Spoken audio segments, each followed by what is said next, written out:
Hi there, welcome again. In this video I'm gonna show you some basic ways of lettering.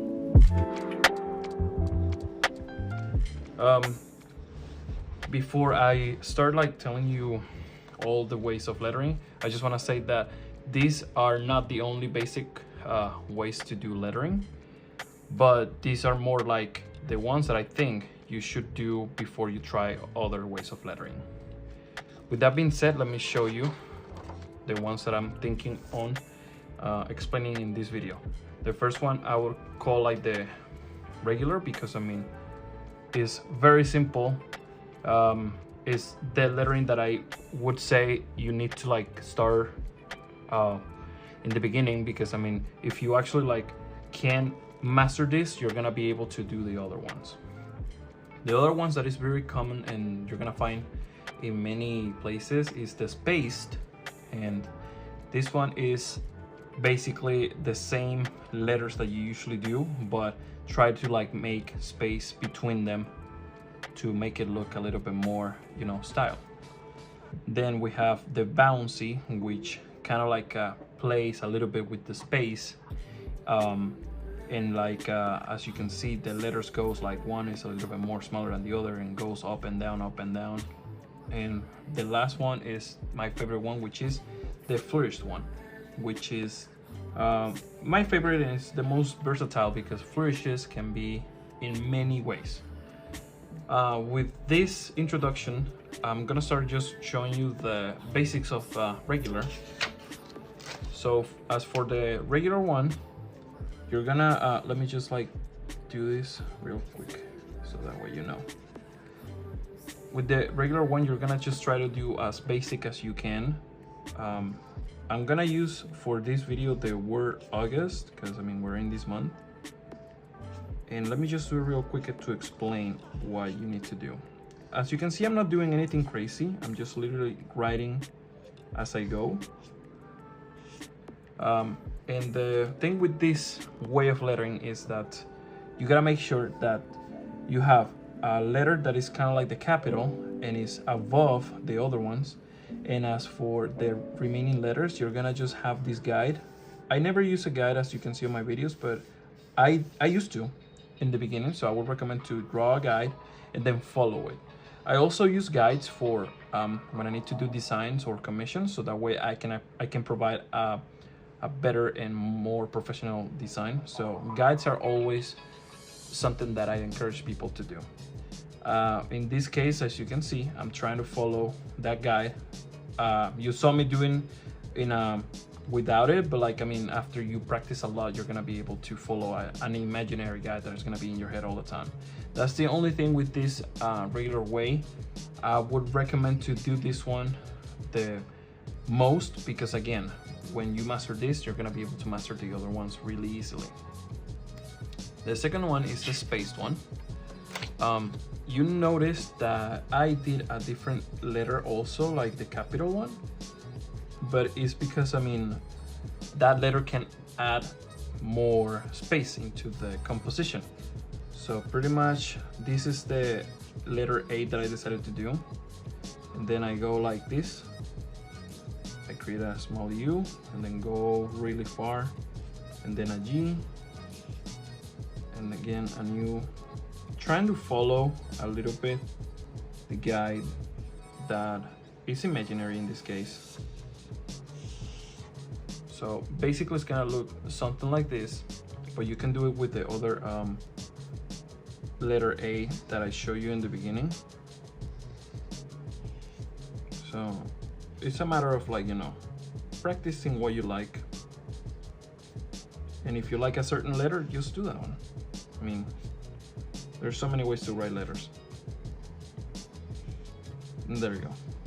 So it would look something like this. Again, the thing with this type of lettering is that you need to have a space between each letter. And obviously the thing is try to make the space as much as the same as the other one. In this case, you can see that it's a little bit bigger than this, but that's the whole idea. I also made a mistake a little bit here. This can be a little bit more spaced, but again, the good thing about the spaced type of lettering is that even though it's not perfect, it kind of like provides a more realistic kind of like design, like a more something that is not a font, something that somebody actually made by hand. So that's the other reason why I like this type of lettering. The next one is gonna be the Bouncy, which is one of the most favorite ones in the community. Like, I've seen this type of lettering a lot, and I do it for some signs, but I usually don't use it as much. For this one, you gotta just like work with a guide. I'm gonna draw it like right now just because I wanna show you what I'm talking about. So let's say this is our guide, the guide that we're gonna be working with. Again, it's not perfect because I'm not using a ruler, but it's so you can have an idea.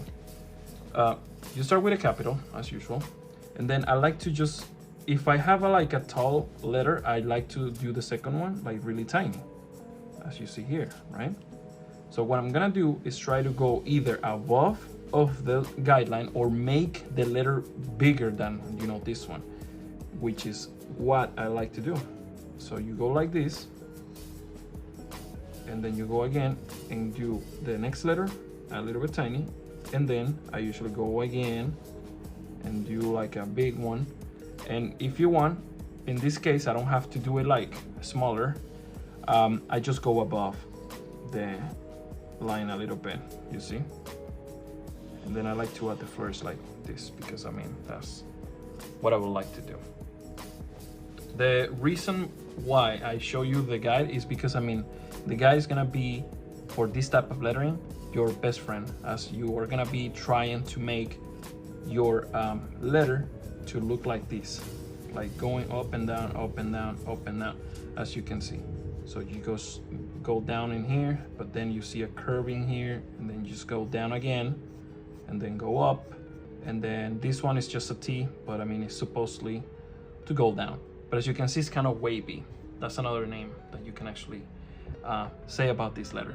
So what I would recommend to do in order for you to achieve this style is that you first like learn the basic, and then you try to just write the basic letters again above the guideline, or make it like bigger as you usually would do. That's what would be my recommendation. The last one is my favorite, and like the favorite for so many people, because the Flourish one is kind of like a way of lettering that people love because of like how many details it has. In my case, that's my favorite one too, just because I can express more and I can just be a little bit more wild than usual. So my preference for the letter A is this one, the way that I usually do it first. And then I usually look and go for a guide and I follow it. I honestly do. It's kind of like doing the basic, but you just add more flourishes and more details. That's basically what this style is all about, in my opinion. You notice that even though you see a lot of stuff happening, I still try to follow a guide. And this is like one of the things I like, but again, you can combine stuff. You can actually do it bouncy with flourishes. That's another way, and it's a very used one also in like wedding signs, for example. But in my case, this is the one I would recommend to do. And after you actually know which ones is each and which one you like most, you can actually combine it with whatever you like. And at the same time, for this last one, I would recommend to just practice your flourishes. Flourishes come in many ways, and basically it's all a matter of like you finding the one that you like, or just experimenting, and then if you like it, just keep doing it. With that being said, this is all my recommendations on all this type of lettering, but again, I would recommend to start with this one. If you have another style of lettering that you like to do, I would recommend you to like leave it in the comments so I can see it and maybe make a video about them. I plan to do more videos explaining more different styles of lettering and doing tutorials about this. Thank you so much for watching, and if you like it, just give it a thumbs up. Thank you so much.